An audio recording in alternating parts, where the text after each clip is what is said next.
Assalamualaikum teman-teman, selamat berjumpa lagi dengan saya Abdurrahman dan masih tetap di channel Abdurrahman ya. Dan masih tetap juga mengupas tentang seputaran gangguan asam lambung dan sensitif psikosomatis. Nah, di season kali ini saya akan kembali menjawab pertanyaan dari teman-teman yang ada di kolom komentar gitu teman-teman ya. Nah, makanya bagi teman-teman yang merasa bertanya di kolom komentar, tolong tonton videonya sampai habis, jangan di skip biar kalian nanti mengerti, biar kalian nanti paham tentang seputaran gangguan asam lambung dan sensitif psikosomatis yang kalian derita. Nah itu teman-teman, nah, makanya tolong tonton videonya sampai habis, jangan di skip.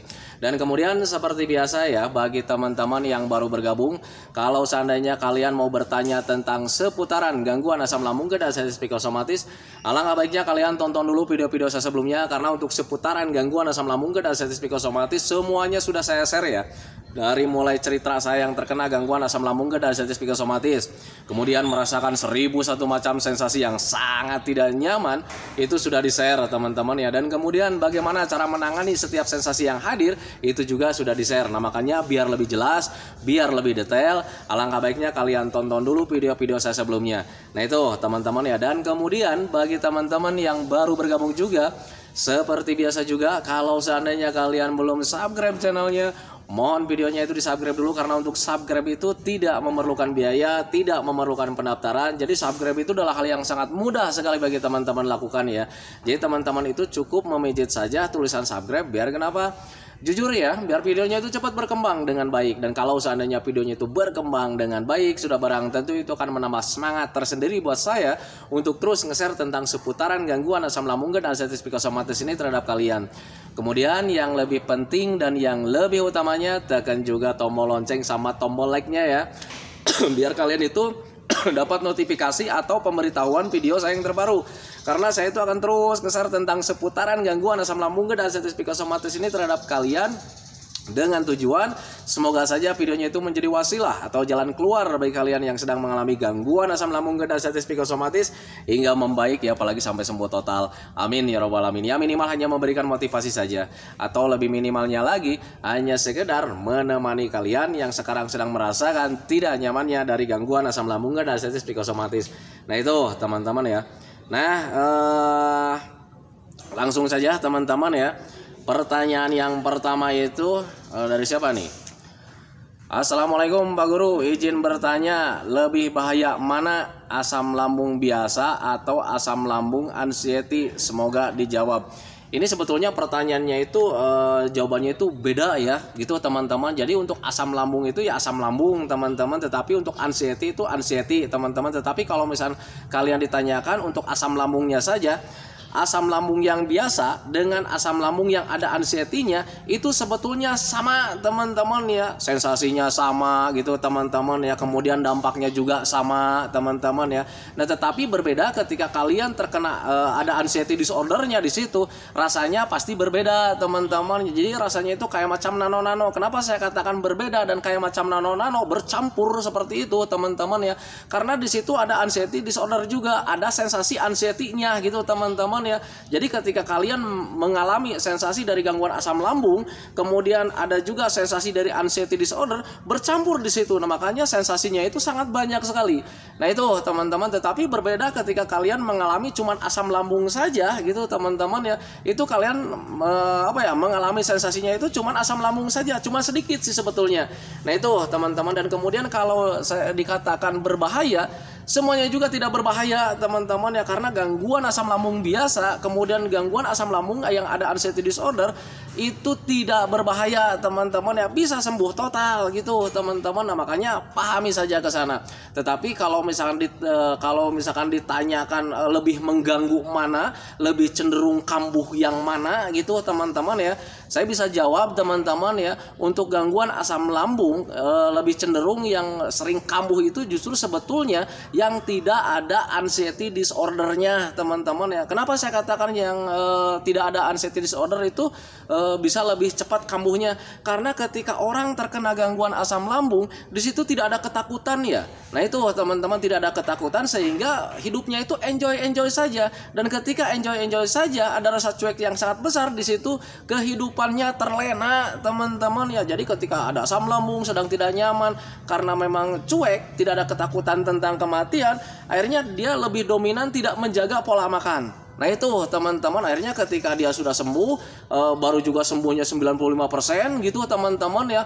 Orang yang tidak ketakutan itu justru kan lebih mengandalkan hobi ya tentang makanan itu, akhirnya rindu lagi dengan makanan pedas-pedas seperti itu teman-teman. Dan ketika belum membaik 100%, dia sudah coba lagi gitu teman-teman dengan berlebihan, akhirnya kambuh lagi. Nah itu teman-teman, makanya ketika orang-orang yang terkena gangguan asam lambung dan artritis psikosomatis kemudian bertanya lebih dominan mana untuk gangguan asam lambung biasa dan asam lambung yang ada anxiety disordernya, itu kambuhnya itu lebih dominan yang mana? Saya katakan yang lebih dominan kambuh itu sering terjadi itu justru orang yang terkena gangguan asam lambung saja, tidak diikuti dengan anxiety disorder. Berbeda ketika kalian saat terkena gangguan asam lambung kemudian ada anxiety disorder, di situ justru lebih cenderung lebih menjaga makannya. Nah itu teman-teman, sehingga ketika sudah sembuh total itu jarang terkena gitu teman-teman ya, jarang terkena lagi gangguan asam lambung dan artritis psikosomatis. Nah itu teman-teman, tetapi ada juga orang yang sudah sembuh total terkena lagi dengan gangguan asam lambung dan artritis psikosomatis. Karena kembali lagi, orang yang sudah sembuh total itu biasanya rasa cueknya itu sudah besar teman-teman ya, masa bodohnya itu sudah menjadi besar lagi. Akhirnya untuk hal apapun itu mengandalkan hobi teman-teman, dari mulai makan mengandalkan hobi gitu teman-teman ya, kemudian dari pola hidup juga lebih mengandalkan hobi. Jadi senangnya begadang karena ada film yang bagus gitu teman-teman, karena ada pertandingan bola di malam hari. Nah itu teman-teman, sehingga semuanya kembali terlena kembali gitu teman-teman, dan akhirnya kambuh lagi. Nah itu teman-teman, di situ sebetulnya perbedaannya gitu teman-teman ya, perbedaan antara gangguan asam lambung biasa kemudian dengan asam lambung yang ada anxiety disordernya gitu teman-teman. Kalau misalnya ditanyakan apakah berbahaya, dua-duanya juga sama, tidak berbahaya teman-teman ya. Tetapi kalau misalkan pertanyaannya dirubah, lebih cenderung kambuh yang mana? Saya katakan lebih cenderung kambuh yang tidak ada anxiety disordernya. Nah itu teman-teman, karena di situ ada rasa cuek, sehingga ketika sudah diambang 95% itu lebih mengandalkan ke hobi teman-teman ya, rindu dengan hal-hal yang membuat kita itu senang, nikmat gitu teman-teman ya. Sambalnya dihajar lagi. Nah itu teman-teman, begadangnya dihajar lagi. Akhirnya ketika baru 95% pemulihan dari gangguan asam lambung dan artritis psikosomatis, mungkin 1 bulannya itu dia itu kambuh lagi gitu teman-teman ya. Nah itu. Nah tetapi kalau misalnya kalian bertanya juga, Pak, saya itu saat terkena gangguan asam lambung dan artritis psikosomatis, ada asam lambung, ada anxiety disorder, tapi pemulihannya kok berbeda dengan yang gangguan asam lambung biasa. Dia lebih cepat gitu kan teman-teman ya, sembuhnya lebih cepat, tetapi lebih cepat juga kambuhnya. Tetapi untuk saya pribadi, kenapa sensasinya itu sangat sering terjadi, kemudian sembuhnya itu agak begitu lama. Kembali lagi teman-teman ya, saat terkena gangguan asam lambung kemudian ada anxiety disorder, di situ hubungannya dengan mental. Nah itu teman-teman, ketika mental kalian belum 100% tumbuh dengan benar gitu teman-teman ya, itu gangguan asam lambung itu akan terus hadir gitu teman-teman ya, karena untuk pikiran dan pencernaan kita itu saling berketerkaitan. Nah itu teman-teman, makanya ketika kalian sekarang sedang mengalami gangguan asam lambung, kalau seandainya lama sembuhnya, itu karena di situ ada stres teman-teman ya. Itu yang membedakannya cuman itu saja sih sebetulnya.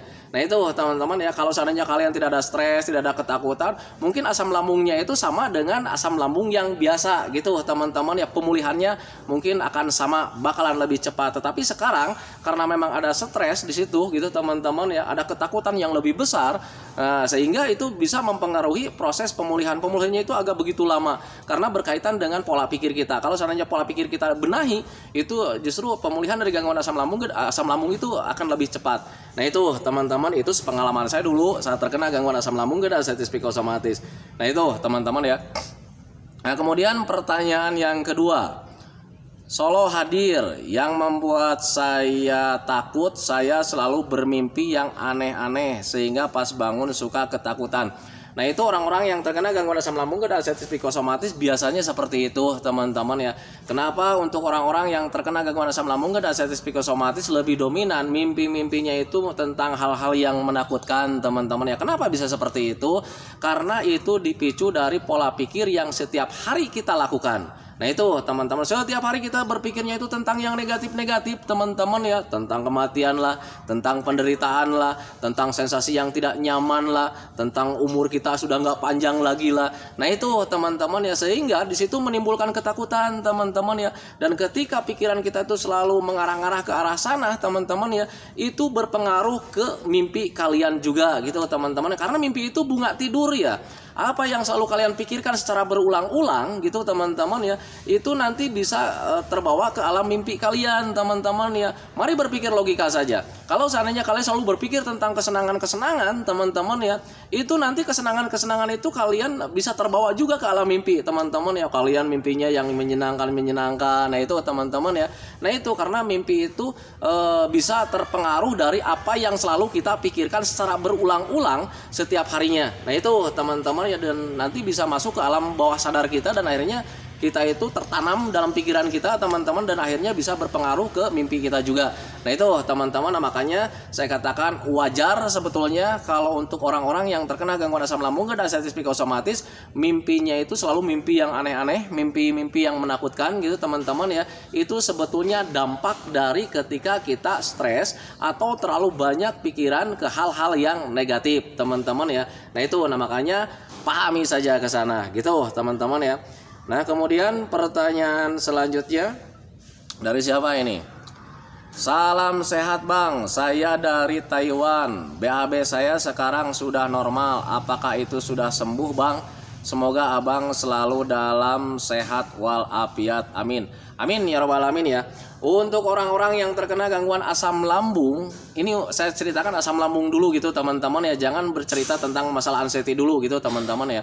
Untuk asam lambung itu biasanya lebih dominan orangnya itu terkena terkena panas dalam gitu teman-teman. Banyak mencretnya. Nah itu teman-teman. Tetapi kalau misalnya kalian tidak ada mencretnya, kemudian BAB-nya sudah mulai berbentuk, sudah mulai normal gitu teman-teman ya, itu saya katakan sudah sembuh dari gangguan asam lambung teman-teman ya. Nah tetapi kalau misalnya kalian, kok Pak kalau seandainya saya dikatakan sudah sembuh dari gangguan asam lambung, tetapi saya itu masih mengalami ketakutan ini itu, nah itu beda teman-teman ya, itu dari mental ya, dari psikis gitu teman-teman ya.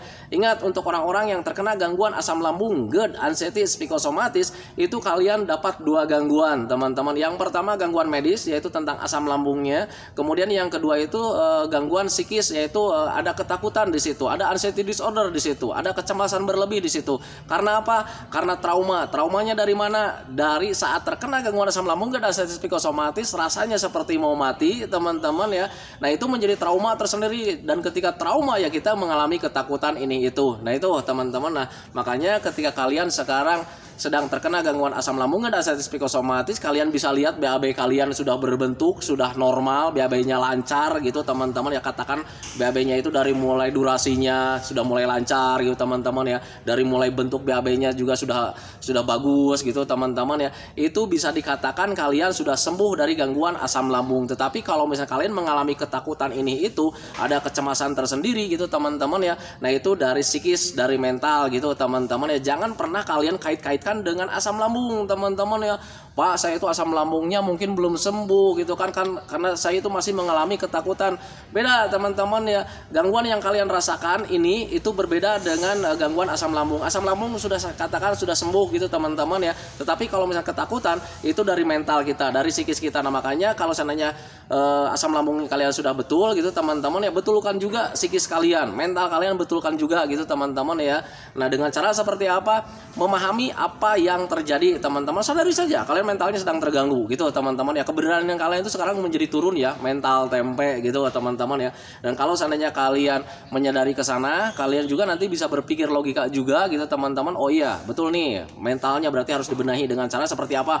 Belajar masa bodoh saja teman-teman ya. Apa yang kalian takutkan itu tidak akan terjadi teman-teman ya. Orang yang selalu berpikir tentang ini itu, nah itu sebetulnya sifat dari anxiety disorder.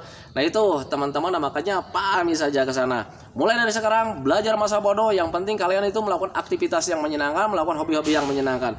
Biar tentang pemikiran-pemikiran yang menakutkan itu hilang gitu teman-teman, teralihkan dengan kebahagiaan-kebahagiaan. Nah itu teman-teman. Dan kemudian pertanyaan selanjutnya dari siapa ini? Alhamdulillah Pak Guru, semenjak fokus di 3P saya sudah sembuh ya.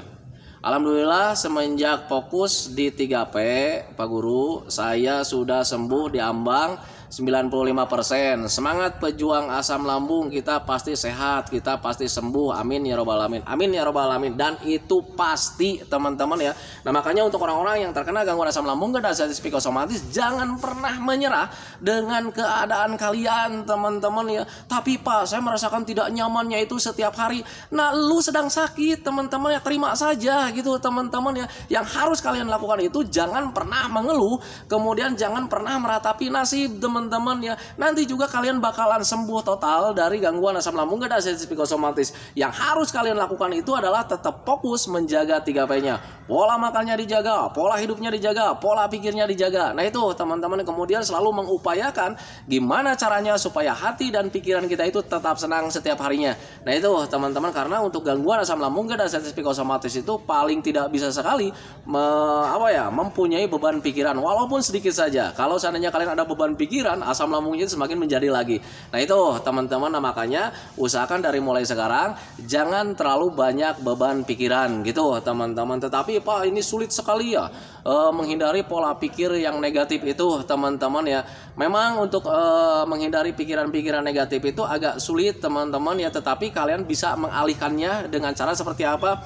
Apapun yang terjadi, selalu mengupayakan gimana caranya supaya hati dan pikiran kita itu tetap senang gitu teman-teman. Dan untuk melakukan kesenangan itu banyak cara, banyak ragam gitu teman-teman ya. Bisa dengan penglihatan, bisa dengan pendengaran, bisa dengan perbuatan. Nah itu teman-teman, usahakan dari mulai sekarang itu melakukan aktivitas yang menyenangkan. Kalau seandainya itu dari perbuatan.